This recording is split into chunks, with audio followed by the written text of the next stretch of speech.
Once upon a time in the gentle foothills of America's Ozark Mountains, there lived a widow. Her home was a humble farm cabin, which she had shared with her husband. But now she was alone in the world.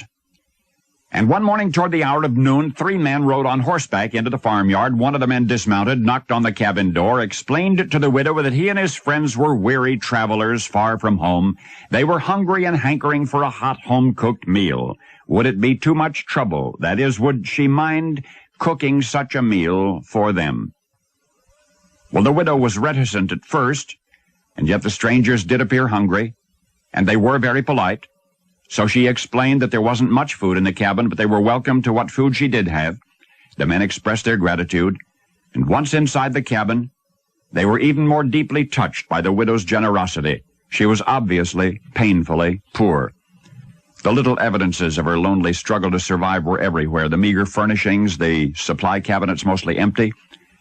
One of the travelers noticed a tear on the widow's cheek and asked the matter, and she responded in this way. She said nobody but she had eaten at that table since her husband's death, and now having men in the cabin again, well, it just reminded her of happier times.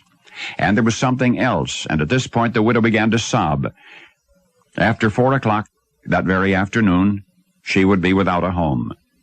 In less than 4 hours, the man who held a mortgage to her farm would come to foreclose.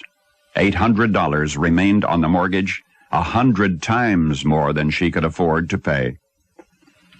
Well, the travelers stared at each other in icy, ashamed silence. How could they have imposed upon a woman who was already heaped with such burdens? When they'd finished their meal and had thanked the widow for her hospitality, the shadows of mid-afternoon were yawning in the farmyard. One of the men clasped the widow's hand in parting. He said, "You remind me so much of my own mother," and into her other hand he gently placed a roll of bills, 800 American dollars. "When that man comes for his money, you be sure to get a receipt now, do you hear?" Those were the last words the stranger spoke to her as he mounted his horse, and the widow watched him smiling through incredulous, joyous tears as he and his fellow travelers rode off down the dusty country road. Now, the rest of the story. What I just related, the experience of the widow's mortgage and the generous stranger, occurred in the late 1870s in the foothills of the Ozarks Mountains. Now, let me add that this single incident provided the factual basis for scores of similar and yet untrue stories that blossomed in its wake. Far as I know, it happened only once.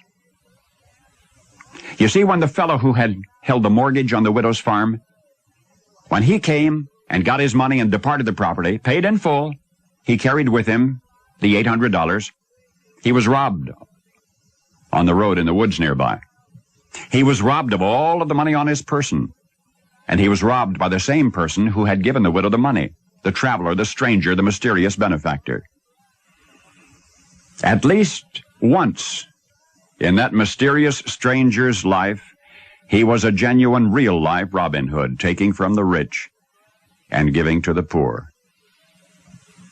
For the mysterious benefactor was Jesse James. And now you know the rest of the story.